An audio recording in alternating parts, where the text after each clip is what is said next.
So if you want to work in Germany as a doctor and you have no clue what to do and how to do it, this is the perfect video for you. So before we get started, I just want to mention three things. I've noticed that most people that actually watch these videos aren't actually subscribed to the channel. So if you find any of the videos helpful, or if you acquire any value from these videos, be sure to click the subscribe button. And moving on to the second topic, as I mentioned in my previous videos, I'm currently building a Discord community which you can join and interact with me and other like-minded people. Everyone is very kind, and you can get a lot of answers to your questions. Now, the last thing that I want to mention is that this video has a lot of information into it, so be sure to watch it to the end. And if you have any, let's say, questions, feel free to also leave a comment. Now, the reason why I made this video is that I've received here hundreds of comments asking me what is the process like of working in Germany, what documents are needed, where to go, and so on and so forth. So I decided to make one compact video of like 30 minutes where I discuss everything here. So without further ado, let's go straight into it. Now, what I would like to mention before we even get started is that I've acquired all of this information that you will see in this video from a subreddit called Our Medical School EU, which you can check out yourself, and also from my personal experience. How do you work as a doctor in Germany? Well, it's pretty simple. First of all, you need to get your MD, which makes a lot of sense because without being a doctor, you cannot work as a doctor in Germany, of course. And then you need to do something very important, which is to settle for a state. Now, many people are not quite sure what I mean by this. So let me explain. Now, depending on the state you will choose, you're going to have a much different procedure. And also, there are a few states here in Germany that have a much faster process than others. Now, from my personal experience and from what I've heard and seen, NRW, Bayern, and also Saxony have quite quick processes. You don't have to go through tedious tasks as in other states. Now, once you've settled for a state, you need to see something very important. And this is where exactly you've gotten your degree from. And if you've gotten your degree from a country in the European Union, you will have a much different path than people who have acquired the medical degree from a non-European country. I'm going to put timestamps, by the way, so you can see the European pathway and also the non-European pathway, but a lot of steps are quite similar in both pathways. Something also very important in working here as a medical doctor, and something that is shared in both pathways, is you learning the language. Now, there's a big misconception on what exactly you need to know, and I'm going to touch a bit more on this topic later in this video, but what you need to understand is that a minimum requirement of a B2 and in some states a C1 level is required for you to apply to get the Approbation, which is basically a document that allows you to practice medicine here in Germany. Now, as you see here, this step is shared in both pathways because it is very important. Now, once you've learned the language, you will go into the next step, which is you submitting your documents to the appropriate authority. You can find this report, by the way, in the description below. You can check out yourself all of the resources I've added here, and you can do your own research because the things I mentioned in this video, even though are quite accurate, throughout time, some things might change. So be sure to do your own research. Now, once you have the language and you're about to submit your documents to the appropriate authority, most likely you will be asked to submit the following documents. Now, I don't know exactly if more documents are required from people who have studied in a country outside of the European Union, but in general, what I've seen is that people ask for your diploma, your language certificate, which, by the way, needs to be from Teststaff, Telk, Goethe, or even GER, a criminal record from your country, which I need to mention here that if you've stayed in Germany for more than 6 months, you might need to send a German criminal record. So keep this in mind because it might prolong the process. Then you need to send your CV. Something that is very important here is that it needs to be up to date, which means that you need to write in your CV what you've done up to the exact month that you're sending your documents to the appropriate authority. And also something very important is that you need to put the date of when you send your documents to the appropriate authority and also sign with your own signature. Now, then you need a health certificate, a birth certificate, a marriage certificate if you're married, and also a copy of your passport.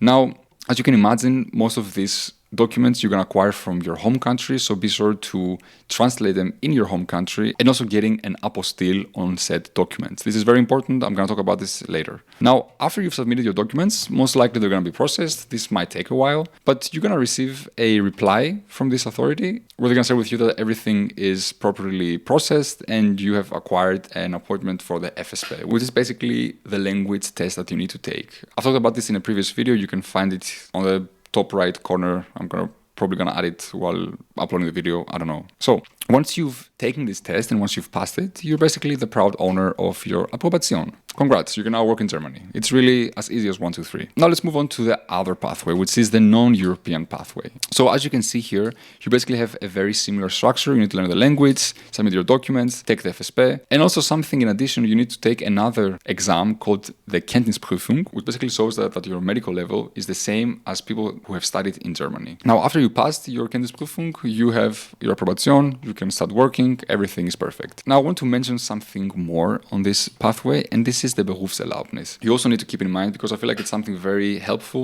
if you're coming to this country. What the Berufserlaubnis basically is that it's a document that says that you are allowed to work in Germany for up to 24 months while you're preparing to take the Kenntnisprüfung without actually owning the Probation. Now, how you get it really depends on the state you're submitting your documents to, but what you need to keep in mind is that this is a different procedure and you might need to do it separately. And for you to acquire the Berufserlaubnis, you need to pass the FSP. What I recommend people doing is that they study for the FSP, apply for the Berufserlaubnis, and for this, let's say, dead time between the FSP and the KP, they can work in a German hospital, acquire a better understanding of how the German healthcare system works, master the language, and also make some extra money. Because you can basically work in a hospital here in Germany with a Berufserlaubnis and get, I think, 50 or 60% of the pay that you would get as a full-time medical resident here. And it's basically it. It's really very simple what you need to do. Now, the entire bureaucratic process is quite tedious, and like I mentioned before, depending on the state, it might be easier for you, might be harder for you, but this is the basic structure you need to have in your mind.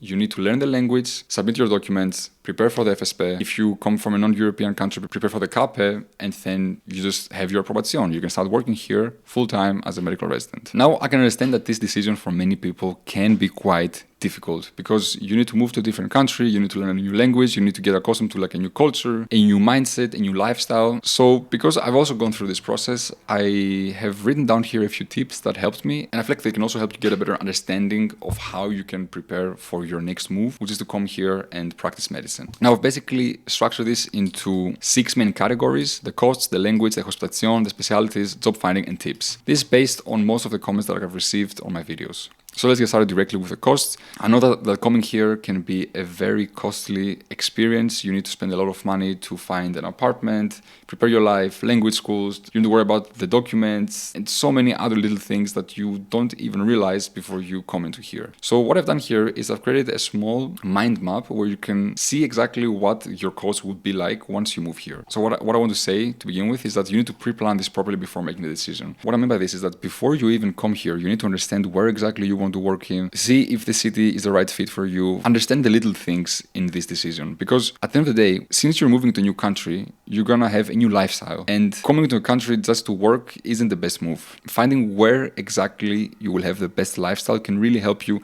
not only do this process without feeling completely drained, but also to know that you can make a long-term step without having the feel that you need to go back, or having the feel that you've done something wrong. So, like I mentioned before, pre-plan this properly. See which city you like, see which city has like a lot of people. If you are into this, see which city has a cool golf course, for example. If you enjoy golfing, you really need to like see where exactly you can imagine yourself living in. Now, before even starting, you need to like think of translation, moving, flights, public services, registration, and so on and so forth. You need to understand that this is a new step for you, and you need to understand that you will spend money to find a place to live. You will spend money to do a few things in the public services, to register in the city you're gonna live in, your basic cost of living, the flights to go there, how to transport, and so on and so forth. If you're low on budget, I would highly suggest you going into a small rural area to begin with, because the costs are quite lower than the bigger cities, like for example, like Berlin, Munich, and so on and so forth. And what I also need to mention here is that keep in mind that all of the translation that you need to do should be done in your home country, because trust me, it's very expensive here. So if you have any documents that need to be translated, be sure to do them in your home country. Now, living here can cost a lot of money. So for this reason, I can recommend you reducing your costs by living in a WG, a Wohngemeinschaft. This basically means that you're going to be living with other people. Even though you might not be this type of person that you enjoy living with other people, this can significantly reduce your cost only to a few €100 in the beginning phase of your journey. And trust me, this is much better than worrying about how much money you spend every month on rent. Now, as I mentioned before, you need to strategically plan your moves beforehand, do the translations at your home country, and so on and so forth. Now, I also mentioned here that if you're low on cash, I would really highly suggest finding a job. I would personally avoid hospitals because this is just too much stress, to be honest, for very little money. I would basically work as a waiter or in any sector where you can interact with other people, because this will help you on the long term to truly understand the mindset and also practice the language, because this is very important. Now, lastly, I just want to mention that the entire process of you acquiring your Probation will be around, let's say, 800 to 2,000 euros, depending on where you're gonna submit your documents to. if you're going to pass the FSP or the CAPE at the first time, there's a big range here, but you should think around 800 to 1,000 euros for the entire process. Personally, because I had to do a few transactions here in this country and because I failed the FSP at the first time, I had to pay a bit more. So for this reason, don't make the same mistakes as I have. Be better. Now moving on with the language. It's one of the most important parts here, and I'm putting a lot of focus on this part of the pathway.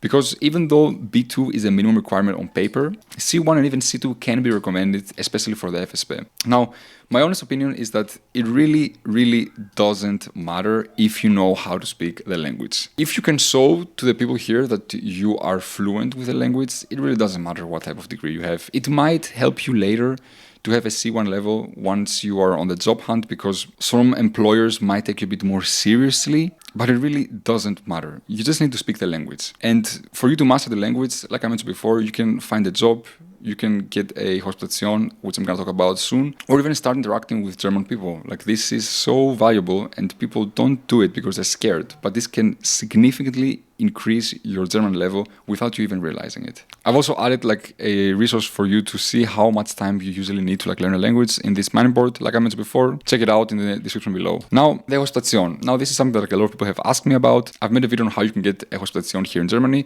but I'm going to break it down to you in a few very simple steps. Before you even take the FSP or the CAPE, what you need to do is, in my opinion, get a Hospitation as quickly as possible, because you can learn a lot of things from books, but speaking the language and acquiring the necessary skills to pass these exams can only be done once you put these skills into practice. So for this reason, I advise everyone to get a Hospitation before they have their exams. Now, how do you exactly get a Hospitation? Well, you can find hospitals that you want to work in and send them an email asking for a Hospitation. It's really that simple. Now, because a lot of these secretaries and all of these departments are getting hundreds of emails per day, you need to understand that sometimes you might not get a reply from hospitals. So you can increase your chance on getting said Hospitation by calling the secretary right after sending them an email. You can also go personally to the hospital and talk to the secretaries and avoiding this entire like email, let's say, path. Now, while I was looking for a job and I had a few interviews, I've talked with a lot of secretaries and they all told me that they are getting hundreds of emails a day with people wanting to work in said hospital, but some of them aren't even in Germany. Some people don't have an approbation, they don't know like the language. So they just end up like, let's say, completely ignoring these emails. So for this reason, because you're basically doing a cold outreach to these people, you just are sending them an email without you having any leverage, let's say. You can increase your chances on getting a Hospitation by immediately calling them and telling them, hey, listen, I just sent you an email. I'm this person. I just want to work in this hospital. I would like a Hospitation. I want to practice my language before I have the FSP and blah, blah, blah. They will show understanding, and most likely you're going to get a few interviews. And depending on how you interact with the employer, you will end up acquiring a Hospitation. I've done both of these things, and I tend to think that calling the secretaries right after you send them an email can be a very good move for you to acquire a Hospitation much easier. Now, what I mentioned in the video is that you can also reach out to people via LinkedIn. Most likely, if you're coming to this country, you're not a German. And there are people who are from the same country as you are working in Germany.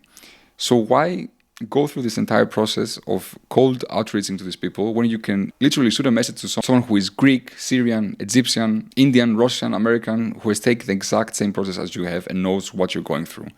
Most likely they're going to be friendly people who are going to help you out. So what I can recommend you is that you open up LinkedIn, find the hospital where you want to work in, scroll through the people who are working there, find someone who might be from the same country as you, and just shoot them up a message. This can go a very long way. And lastly, you can also increase your chances by sending them all of the necessary documents beforehand, meaning your medical degree, the email you got from the authorities I mentioned before that says that you're going to take the FSP, so on and so forth. What you can also do that I'm not mentioning here is you can also send them a cover letter that says basically that you are very into working in this hospital because you have seen that they do X, Y, and Z operations and you are quite fascinated by them. This can also go a long way. So yeah, now what's the deal with specialties? I've got a lot of comments about this as well. You need to understand before you come here that the average time you need to spend to be a specialist is around 5 to 6 years. It really depends on the specialty you do, but this is, let's say, an average timeline. You also need to keep in mind that you can switch specialties throughout your Facharztausbildung, which is not something common in other countries, by the way, like for example in Greece. And depending on the specialty you've chosen, you can actually carry your experience. This means that if you spend 1 year in internal medicine and you want to switch to anesthesiology or pediatrics, most likely you can carry all of this experience and time you spent on the other specialty and keep going with your residency program. And instead of 5 years, you do 4 years because you've technically done another year and you've acquired similar information and knowledge and experience that is also required in your field. This really depends. Like, for example, there are a few specialties where you cannot carry your experience, but you get the point. If the specialties are similar, you can do this. Now, as of July 2025, where I'm making this video, the most specialties needed from different hospitals are specialties in internal medicine, psychiatry, orthopedics, geriatrics, anesthesia, and sometimes general surgery. Something that is very, very, very common and something that is happening worldwide is that there are a few specialties that are very hard to get into.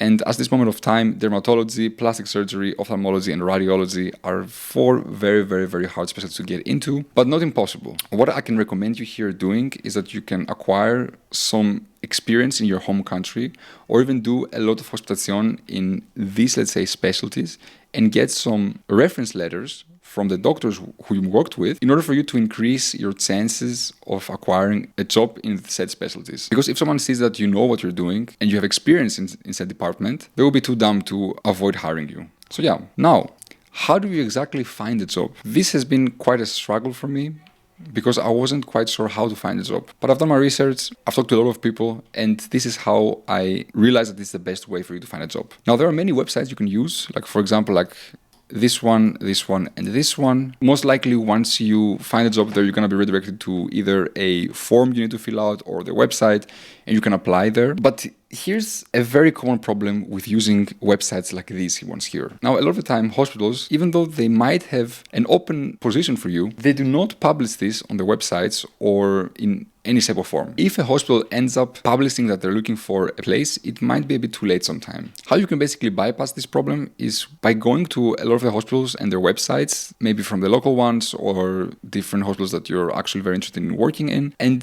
sending an email to the secretary or to the chef ads, even if there's no job posted anywhere on the website. Not only you might have the chance to acquire a position without even being public, but you also have like the opportunity that if a job opens in the next few months, you're gonna be the first one who will actually are gonna be contacted to start working there. Just trust me, take the initiative and send them an email or call them, which sometimes is much better. Now, you need to understand that university hospitals are much harder to get into because the competition is much, much higher than other hospitals. But what you can do is you can find rural areas around the big city and you can start sending your CV and all of the necessary documents to these hospitals just to begin working in the field of your desire. Because like I mentioned before, once you have the knowledge and some experience, especially after working here in Germany, you might be taken a bit more seriously, let's say, from other hospitals which might be bigger and might have a better status and also more opportunities for you in the future. Now, you might also be the type of person who wants to take it a bit more chill. Just keep in mind as well that there are a few private practices